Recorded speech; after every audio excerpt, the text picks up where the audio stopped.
All right, welcome to part 2 of your delivery process here. So just being really quick and easy here, I'm going to highlight some of the features. I do have follow-up videos for some of the specifics here, like your adaptive cruise and some of the 8.4 settings and features.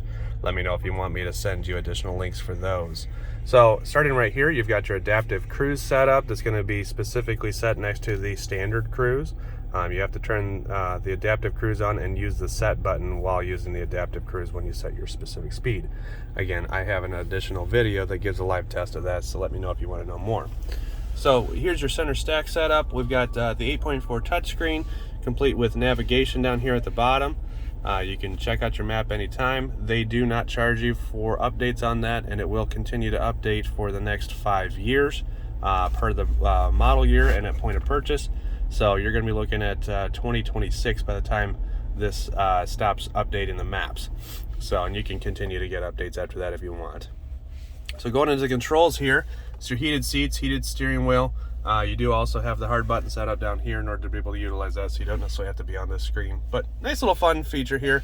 This gives you the ability to check out the map or the backup camera here. And you can see there's our construction site. We're actually building onto the building, so bear with me on the exterior noise here. If you happen to hear any knocking or anything like that, that's what that is. They're building onto the building. So this is a really important button here that is not typical for any other Wrangler besides the 4xEs. This is your max regeneration button. So having this on, I would recommend pretty much all the time. It will recharge your battery based off of the engine braking. So what this does is when this is active, and you can turn it off if you want to, it is going to utilize the accelerator function at lower speeds to give maximum regeneration to the battery at lower speeds. So it'll change your braking and your acceleration. It might even feel like the vehicle's lagging a little bit. Essentially what that's doing is charging up the battery using the accelerator and the braking system as you normally would. Your rear parking sensors, you can turn those off and on here. This vehicle is equipped with a trailer brake, or trailer hitch, sorry, and that is going to be kind of a useful button if you ever want to hook up a trailer. The backup sensors will actually stop you before you run into an object, so you can see how that'd be a difficult process trying to hook up a trailer. So if you ever want to pull anything backing up to that trailer, you might want to turn that off so it stops the e-brake function. So that backup sensor system is also tied into your blind spot sensors, which you can see there's a little triangle on the side mirror here. That'll light up and let you know if anybody's in your blind spot while you're driving. And it'll also let you know when somebody's coming either way whenever you're backing up. So it'll beep at you and let you know. Nice, really nice safety system here.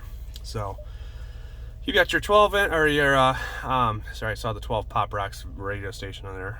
You got your 8.4 screen. Sirius XM is available for 6 months for free.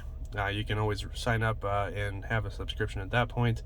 If you currently have a subscription, go to page 1. That's the phone number to call if you want to transfer your account over to this vehicle. And then one more station down is channel 0. That's your Sirius XM radio ID. They'll be asking for that. So just to let you know where that is.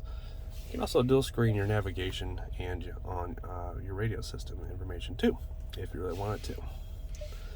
Last but not least on this, I could go over all this stuff, but I just want to make sure I hit up some of the highlights and not bore you guys. But we're looking at tons of information in the settings, just underneath the camera. So on the second page down, you're looking at all of these features are customizable options. So make sure you go through these and see what kind of features you want to customize your vehicle with. I don't want you to have any features that you don't utilize on this because your salesperson didn't tell you. So go through all this stuff, see what works for you, see what you like. The safety features and stuff like that can be customized on here. So like your blind spot sensors, I'm going to have the little triangles light up and give you a chime at the same time when somebody's behind you, so you can utilize that. Stuff like that. So make sure you check it all out, see what you think, kind of play with it. A lot of different features and functions. I think you really get a lot more use out of it if you guys get a chance to go through. Last but not least, on the center stack feature here, we've got the axle lockers and sway bar disconnect. You've got the option to turn off the sway bar there. And then you're also your auxiliary switches, which you can add different accessories like light bars and such that you can turn off and on with a button right there. So gonna go through last but not least a couple final features here on the last installment.